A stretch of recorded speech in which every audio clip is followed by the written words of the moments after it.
안녕하세요. 김태훈의 현명한 투자자 방송 시작하겠습니다. 오늘은 포스코 홀딩스에 대해서 좀 말씀드리겠는데요. 이 포스코 홀딩스는 명칭상부하게 우리나라의 그 포스코 그룹의 핵심 지주회사입니다. 그리고 이제 포스코 홀딩스는 말 그대로 여기 포스코 홀딩스의 회장이 이 포스코 그룹의 회장 역할을 하는 것이죠. 근데 이제 가장 핵심 사업은 역시 철강입니다. 이 철강이 2021년 기준 4,300만 톤 기준에서 2030년에는 5,200만 톤으로 생산량을 늘리기로 했는데, 이렇게 되면 탄소 배출량이 많아지기 때문에 그래서 포스코 그룹은 수소 산업을 하겠다는 겁니다. 수소를 말 그대로 이제 탄소 배출을 줄이면서 수소라는 친환경 에너지를 개발을 하면 그것만큼 여기 지금 철강 생산에서 나타나는 이제 이 탄소에 대한 저감, 지금 이거를 줄이면서 이런 탄소 배출권이나 이런 것들을 수소 에너지 개발에서 이제 얻어내겠다는 거죠. 그렇게 하면 이 철강 생산에서 발생하는 탄소 배출에 대한 이 비용이랄까 이런 거를 상당히 줄일 수가 있습니다. 자, 그리고 포스코의 2030 전략, 성장 전략을 보게 되면 이 철강 이외에 2차전지 소재, 또 2차전지의 핵심 자원인 리튬이나 니켈 개발, 또 수소 산업, 또 에너지 분야에 대한 투자, 그리고 식량 자원에 대한 것도 나와 있죠.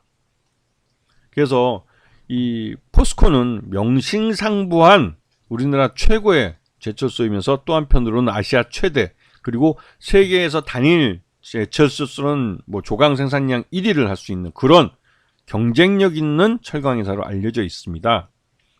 그리고 실제 사업하고 있는 회사 포스코나 포스코 스텔리온 같은 회사들도 상장이 되어 있고, 이 업체들도 나름대로 경쟁력 있는 그런 회사들이죠.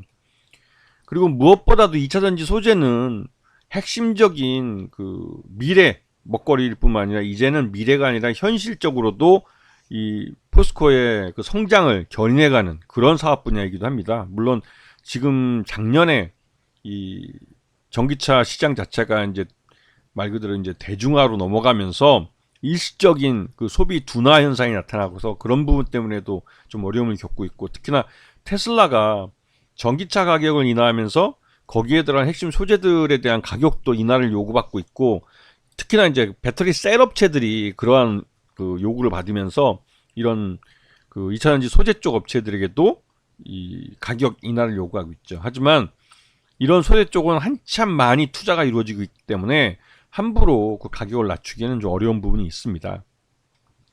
자, 그리고 이게 이제 포스코 홀딩스의 전체적인 그 구도인데요. 보시게 되면 계열사들이 참 많은 걸 볼 수 있습니다. 그리고 2차전지 쪽 관련된 2차전지 소재 쪽으로 좀 최근 들어서 계열사들이 많이 만들어졌고, 또 이런 업체들이 그 상장도 하면서 나름대로 경쟁력을 갖춰가고 있는 과정이기도 하죠.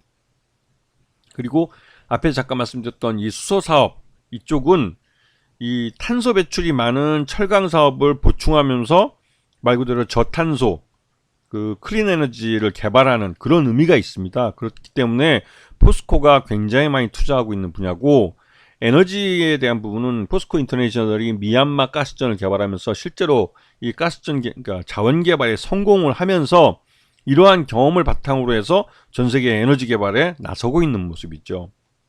그리고 작년 잠정 실적이 공개됐는데 매출 외형도 줄어들고 영업이익도 줄어들고 또 당기순이익도 줄어들고 있어서 위기감이 좀 조성되고 있습니다. 그리고 이러한 실적이 둔화되고 부진해지고 있는 것에 대해서 이제 국민연금 최대주 쪽은 이제 이 포스코 홀딩스에 대한 지분율을 낮추고 있죠. 지난 3분기 기준으로 봤을 때 최대주인 국민연금은 9.11%에서 7.25%로 줄였고, 지난해 11월 9일날 신고한 거에 따르면 그나마도 7.72%에서 6.71%로 계속 지분율을 낮추고 있습니다. 이렇게 지분율을 계속 낮추는 것이 단순히 포스코 홀딩스의 실적이, 포스코 그룹의 실적이 전반적으로 둔화되고 있기 때문이기도 하겠지만, 다른 한편으로는 이 포스코 회장이 바뀌었기 때문에 그렇습니다. 요번에 이제 포스코 회장 선출위원회에서 이제 낙점을 받은 인물인데, 근데 이 사람은 그 이명박근혜 때, 즉 이명박 정부와 박근혜 정부 시절에 이 포스코를 철저하게 그 더러운 권력이 약탈을 할 때, 그때 포스코 기술본부장하고 기술투자본부장과 신사업 실장을 했던 분입니다. 그러다 보니 이명박 때 그 유명한 해외 자원개발 비리 때 포스코는 거의 사내 유보금을 거의 다 약탈당하다시피 했습니다. 그리고 그때 만들어진 35개의 자회사는 박근혜 정부가 끝나기 전에 대부분 다 뭐 합병이나 그 파산 그런 걸 통해서 다 없어졌죠.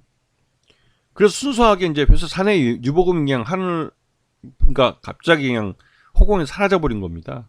근데 그때 주요한 업무를 했던 분이라 이런 사람이 다시 포스코 그룹 회장이 된다. 그러니까 그 말 그대로 이제 퇴역한 포스코 자문역으로 퇴역한 사람이 물러난 사람이 다시 회장으로 컴백을 하면서 다시금 이 포스코 그룹에 대한 그 더러운 권력의 약탈이 시작될 수도 있다라는 우려의 목소리 나오고 있고 포스코 내부에서도 이 사람의 이제 장인화 포스코 회장 최종 후보가 된 사람들에 대한 과거 이력을 잘 알고 있는 내부에서 걱정하고 있는 사람들의 말이 나오고 있어서 그 국민연금이나 이런 투자자들, 기관 투자자들 이미 어느 정도 알고 있는 것 같습니다. 그래서 이 포스코 홀딩스에 대한 지분을 낮추고 있는 것이 아닐까라는 의구심이 들고 있는 거죠.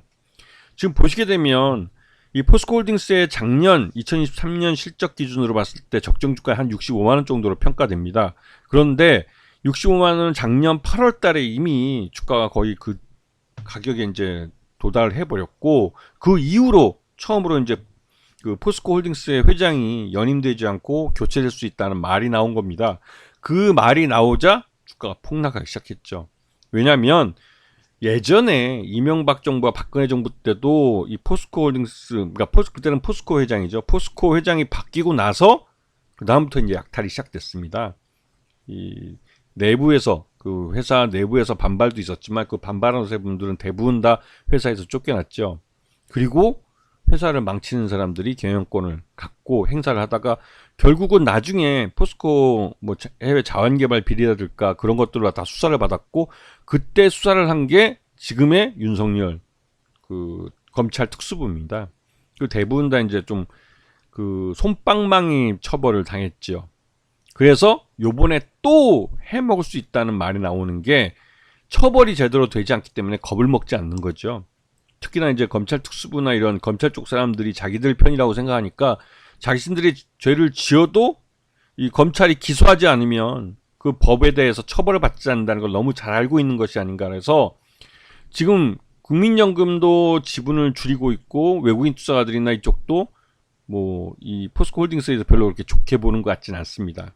왜냐하면 이미 예전에 한번 당해봤고 이명박근혜 때 특히 이명박 정부 시절 때 워런 버핏은 자기 사재 돈으로 한 1조 원 정도를 투자했는데 결국은 한 2년, 3년 만에 이 포스코가 망가지는 걸 보고 바로 그냥 차익을 실현하고 빠져나갔죠. 그 1조 원이라는 큰 돈을 투자했는데도 불구하고 이렇게 짧은 시간 동안 2, 3년 안에 그 팔고 나간 적은 워런 버핏의 투자 스타일로 봤을 때는 참 특이한 경우였습니다. 나중에 포스코 홀딩스가 그러니까 포스코 그룹이 이렇게 더러운 권력에 의해서 철저하게 약탈당했다는 걸 나중에 알게 됐죠. 물론 회사 내부에서는 그 전부터 말이 계속 나왔습니다. 왜냐하면 회사 내부 유보금이 계속 줄고 이게 숫자로 보여졌기 때문에 그렇죠. 그리고 쓸데없이 35개 회사를 별도로 다시 또 만들었다가 계열사를 늘렸다가 그 35개 늘어난 계열사들이 대부분 다 박근혜 정부 시절 때 없어져 버렸으니까 말 그대로 해외 자원개발 비리를 위해서 만들어진 법인들이 증거인멸 차원에서 다 사라졌다고 말해도 과언이 아닐 정도로 그렇게 깨끗하게 없어졌습니다. 그리고 사내 유보금도 깨끗하게 사라졌죠.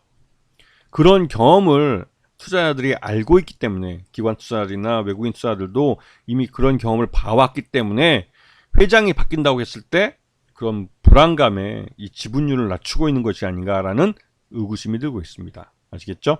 자, 오늘 방송 여기서 마치겠습니다. 감사합니다.